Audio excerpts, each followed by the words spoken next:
Very good morning to you all. You can hear me? Yeah. You can hear me, okay. What a pleasure to be here. Thank you so much for the invitation. Thank you, James.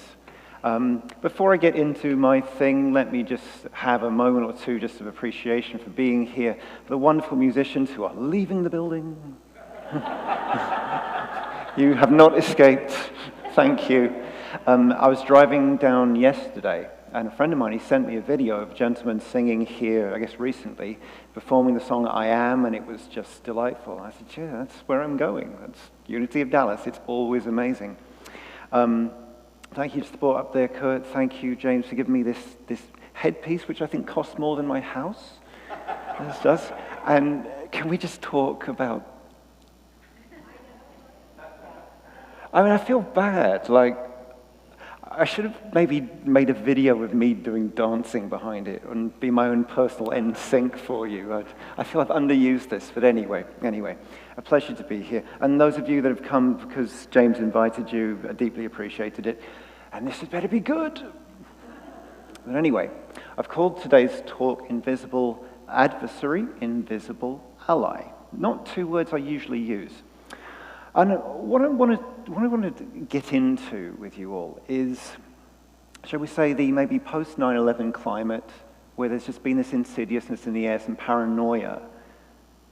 It used to be the case, maybe if we felt uncomfortable about things or people in society, it was over there we could define it, okay? And now it's in our communities, it's at our dinner tables, it's in our families, it's at our workplace. There's so much division and separation happening, and it really is about time that we understood that, and understood the realm, which is intangible and invisible, which is influencing us in an unsupportive way, and of course in a supportive way. I'll tell you where I got the idea. I was flying back from London, you can tell I'm from England. I've taken my kids to see my mother. Flying back, and I was watching a James Bond film. I haven't seen one for ages. They've actually gotten quite good, if you haven't seen them. Anyways, there's a scene, and M says to Bond, he says, we used to be able to get in a room with the enemy, look them in the eye. And now the enemy is floating around in the ethers, intangible. Now, he's talking about biological warfare. I'm not talking about biological warfare. And yet, it struck a chord with me. It struck a chord with me. Because we as human beings, we're not given very well to understand and work with that which we cannot see, feel, or directly touch with the five senses. You know, we like to label things, we like to put things in a box. If a bunch of us went out for dinner, you know the question that would be asked, someone would say, what do you do? What do you do? Not what matters to you, what do you value, what do you care about? What do you do? The thing that you do for money to pay for your life for 2 to 5 years, and we'll probably do something after that and probably don't like, what do you do? That's the question. That's what we interface with each other with. Because we like to put things in a box and understand them that way. Okay? And that's just how we are. We also have a very interesting relationship with the truth. Truth, actually, different truths can sit together in the same space. Uncomfortable, inconvenient truths. Right now, you're all pretty well fed, you're comfortable, it's a good temperature in here. The other side of the world, there is a war going on. This is how it is these days. These things are both true. Were it to be different, God would will it to be different.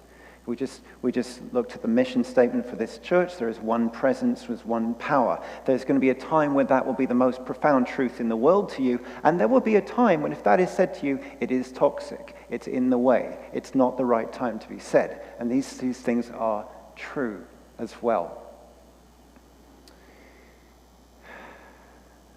I don't think there are more problems in the world than there have ever been, but I do think we know about more than we ever have done. And so when you add that to an already tired brain, an overwhelmed mind, an addled life, you get burnout. And I'm sure a lot of you are. Okay? And one more thing I'll say about this is there tends to be a little bit of a disinterest in life. You know, it was Mark Twain that says, men seek miracles because they do not see that which is in front of them. Cease to gnaw that crust and pluck the ripe fruit that is directly in front of you. Anyone that's got the handle of these, can you bring up the Daily Word again?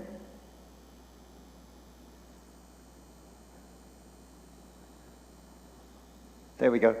There we go. Why don't we just leave that there? Why don't we just leave that there? To seek holiness everywhere and in everyone. That's a good mission for right now. You know, I'll take you on to meditation later on. Some of you might say afterwards, once I bring you back, you might say, okay, back to the real world, back to reality. And I get it, because you dip a toe in another realm of yourself, it feels good. You come out of that, and you're here again in the world of 100-degree weather outside, bills to pay, family stress, and all of that. And yet, I could not show you a cup of your thoughts. I could not show you a cup of your emotions, but I'm sure you feel that they're tremendously real to you when you have them. And you might say, well, no, my thoughts are extremely real. And like I'm thinking of, right now I'm thinking of an orange cat, you might say, or a blue bird or something like that. It's like, no, you just gave me sound waves. And if you've tried to present an emotion to me, you would present more sound waves, perhaps a discoloration of the cheek, and you'd flap your arms around. And still, that's not the emotion. That's an expression of it. That's a magnification of it. And that's all we can do.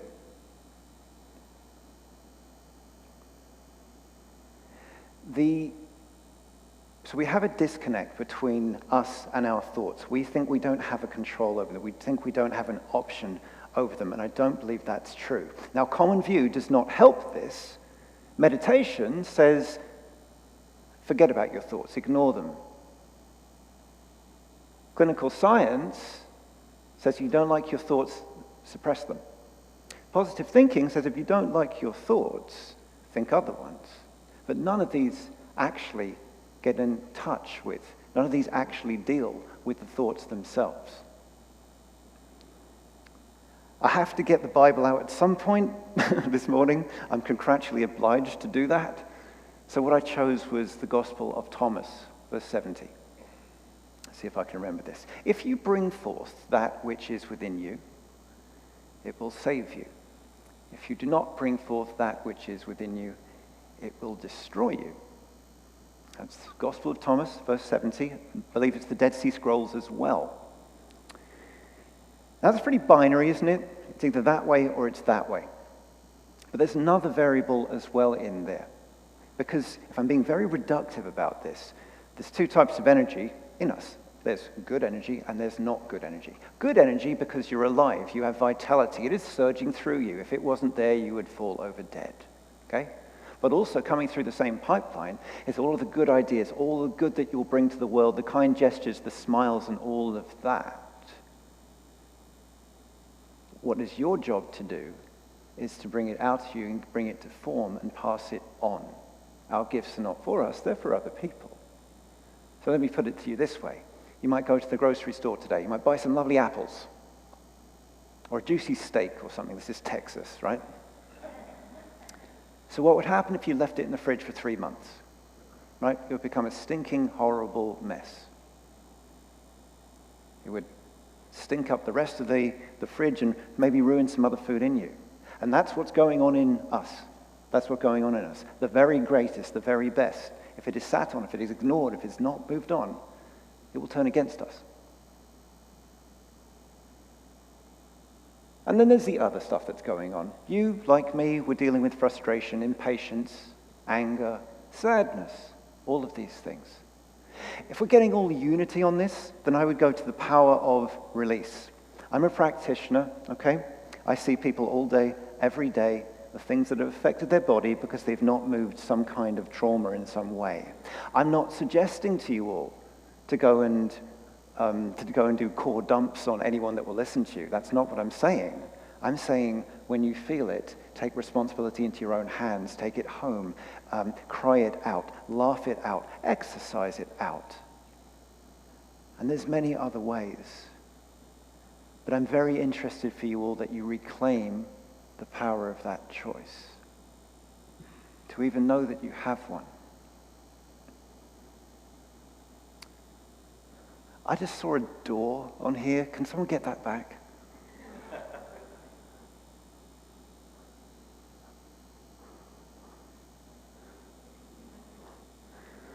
All right, I'm just going to keep talking.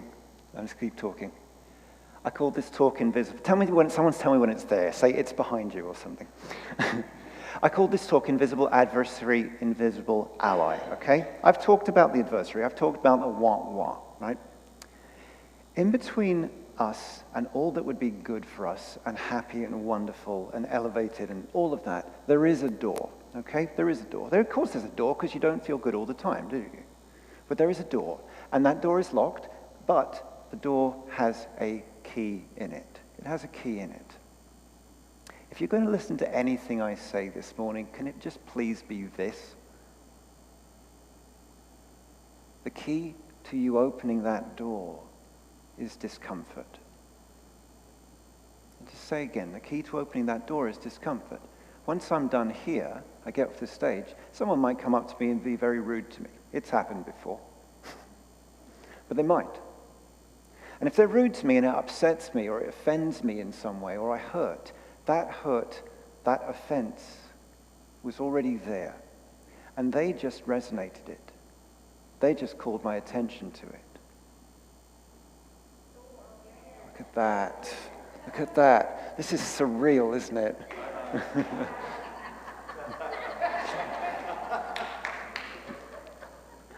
Oh, I wish. Yeah, next year. I'll see if I can do that by this time next year. But let me go again. That pain that someone else caused, that offense that someone else caused, no, it's not possible. It was already there. It was already there. So here's the choice you have in the very moment. And I might have it later on today. When someone causes me offense, stirs up my own hurt, my own trauma, am I going to play a game of hot potato and fling it back at them, be reactive, and thereby make more of that in this world? Or am I going to pause? Am I going to put some distance between me and it? Put a fake smile on my face because I'm good at that. Take it home and move it there. Am I going to do that? In which case there will be less of it. So why would I be encouraging you to feel your pain? Well, the thing is, when you do actually feel it, when you do actually move it, in that moment there becomes less of it. The more that you feel it, the more that you engage with it, but truly, the smaller it will get. I promise, and I guarantee that. So let's explore this a bit. A few years ago, there was a movie called Fight Club. You remember that? All right, let's see. Who can tell me the first rule of Fight Club? There's no such thing as Fight Club. Who can tell me the second rule of Fight Club over here? We don't talk about Fight Club. Okay. If you've not... What? We'll get to that. Just, I like her. If you've not seen Fight Club, you probably never will, so I'm just going to ruin this for you, okay? There's a character, he meets another character, they start a fight club, they don't talk about it, then in the end there's a surprise special reveal, the second person wasn't real. And that's us. That is us a lot of the time. We're on our own personal fight club, resisting against something that we can't see. We don't talk about it. We don't talk about it. And it festers and it grows inside us. Now you might say, well, hey, Mr. Weird Little British guy, I can't just go around saying the things that bother me. I get emails that say thoughts become things. I have two responses to that. First of all, I'm 5'9", and that's a perfectly normal height for an adult male. Secondly, thoughts do not just become things. How should I put this? What if I was to say to Bob, hey Bob, go and jump off a cliff.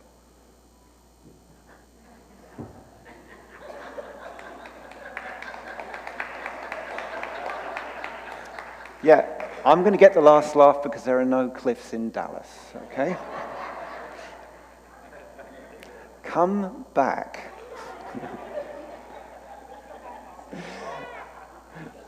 Do you know why he's not going to jump off a cliff? Oh my God, I would love that. Bob, if you can come back through the door, we'd all love to see that. He's not going to jump off a cliff because it's a terrible idea. You want to understand the universe? The universe is a lot like you are. The universe is proportionally as intelligent as you are. I say proportionally because it's a little bit bigger than any of us. But it operates in a very similar way. There is a calculation going on with every single thought and emotion you have. Now, I'm sure some of you have thought, I wish I had $1 million. I'm sure some of you have thought, I wish that person was dead. Right? We've had these thoughts. They haven't happened because that's the universe. And so, if you can be willing to speak your pain or move it in some way, the pain will be, to a degree, destroyed. There will be less of it. You will be healthier, you will be freer, you will be a greater instrument of peace. Now, you're a highbrow bunch of people, so I'm sure I'm the only person in the room that has ever seen The Simpsons. There's an episode of The Simpsons. Homer goes to buy a can of soda, and he goes in to get it, and he gets his hand caught. And then it cuts to the next frame, and he's got his hand caught in another vending machine. And then someone comes to cut him out, and then they turn and look at him, and they say, "Sir, have you just been holding on to the cans of soda this whole time?"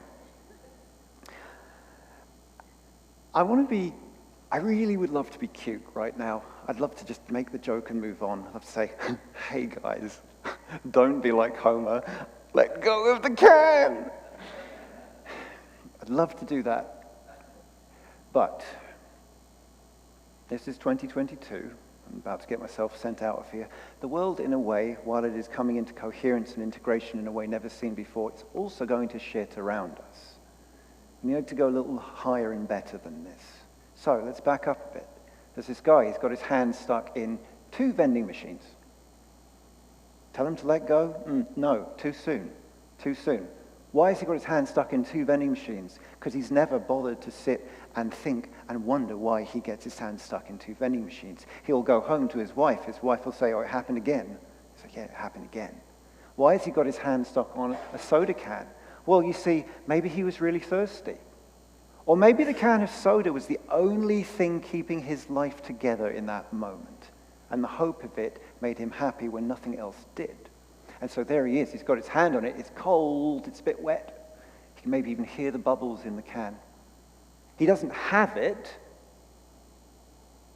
But in his brain, all his neurotransmitters are telling him he kind of does. And if he lets go, then he definitely doesn't have it. And what happens if he definitely doesn't have it? He'll be disappointed. What happens if he's disappointed? He's going to hurt. He's going to hurt. What happens if he hurts? In about 2 or 10 minutes' time, he won't hurt anymore to the same degree. He will have healed a degree of it. Now, if he did that a few dozen times, not only will he have then let go of the need to hold on to soda, he may have let go of the need to have soda in the first place. He'll be free. He'll be freer. But it doesn't happen just by saying a few words. No, it doesn't. No, it doesn't. You know, in a few weeks or days when it happens, I will actually become a citizen of this country, just like you all. Thank you. Thank you. Thank you. None of you booed. I've become a citizen. No, I passed the test, just waiting for the thing in the mail. So I've done the whole life, liberty, and the pursuit of happiness dance. Tell you all about it. And so there's this word that keeps coming up. Freedom. Freedom. And it's funny because you read through the information, it's like you're a citizen of this country and you're entitled to it. But I don't think freedom's pretty very well understood. You add the word OM onto the end of another word, freedom, kingdom, serfdom, and so on. It's conveying a state of being. It's not actually conveying a physical action of any kind. So like right now, I have freedom of speech. I am free to say whatever I want to say, but I'm not free from the consequences of it.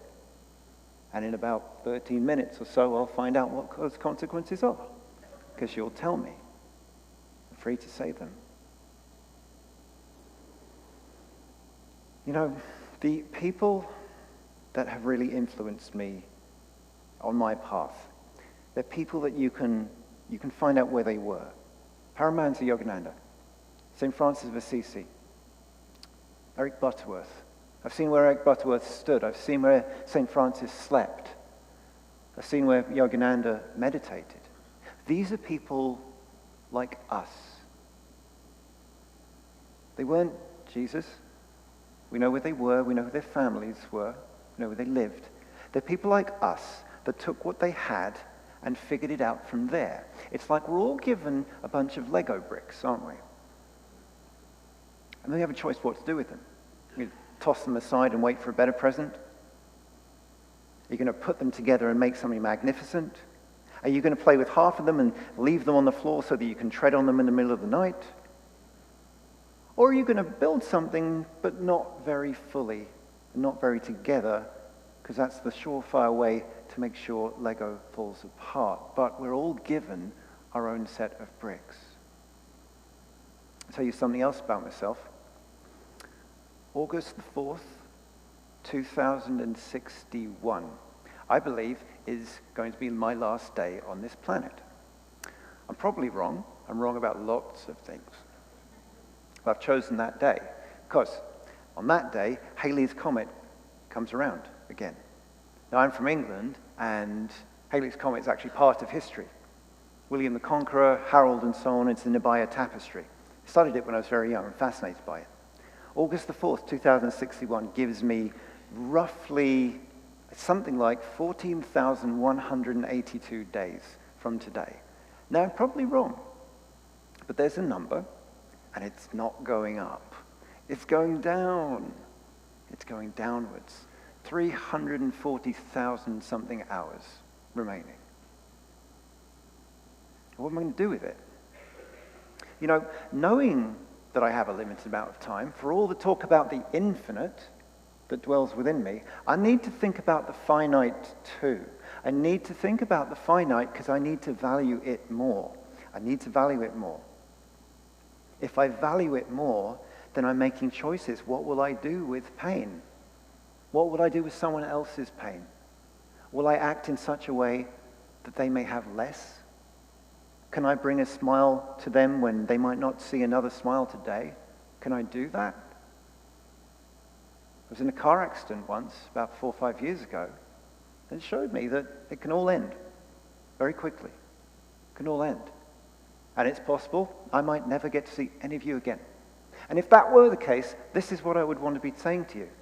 I would want you to be encouraged, to be inspired, to navigate the invisible realm that you can't see, you can't touch, that influences you in both ways. I'd want you to know about it. I'd want you to know that you are an instrument of God in your own way, not like me, not like her, and not like him, but like you. And what is to come through you is uniquely and only through you. And there are people that are waiting for that particular filtering and expression from you, as you, by you, that only you can do. Just before I take us into meditation, I want to close not with words from the Bible, words from Prince. He said, there is a battle going on in your mind, and the reward is your soul. Well, he is a God of sorts. Isn't he? So I'm going to take us into meditation now. If I am meeting any of you for the first time, what I'm going to do here, I have a looping station. I'm going to sing into it. I'm going to create a meditation over the top of that. This could go horribly wrong. And the meditation I'm going to give, you can take this off, Kurt. Thank you. The meditation I'm going to give is with the prayer of St. Francis. As I say, I'm a big fan. I'm a big fan. So let's close our eyes.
Within us.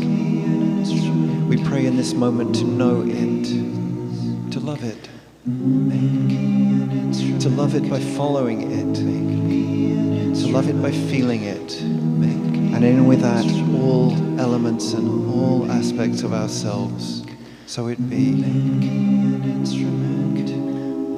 And as we do that, we pray, beloved Mother, Father, God, Goddess, may we love ourselves through one another, as one another,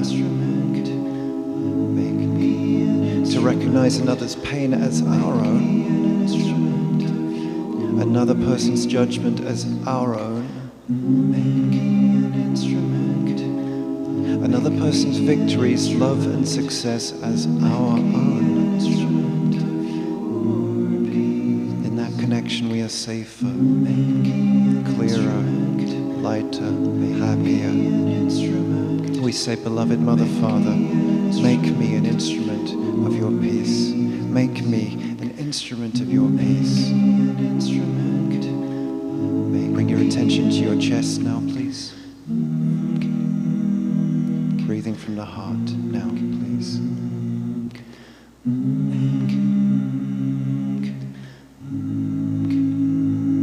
Letting the phenomenal intelligence of the body breathe through you, as it were. And now feeling your feet on the ground.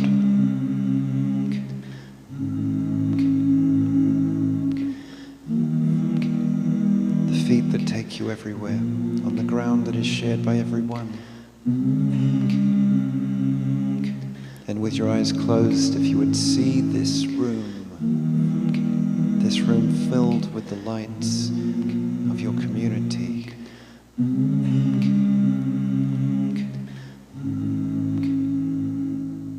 Let's just have a moment of silence.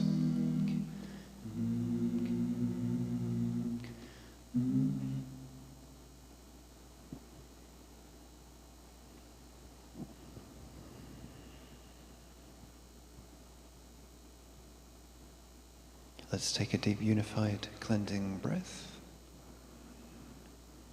If you wish, rub your cheeks, your forehead. Let's open our eyes. We are missing an entire band. Come back off the cliff, Bob.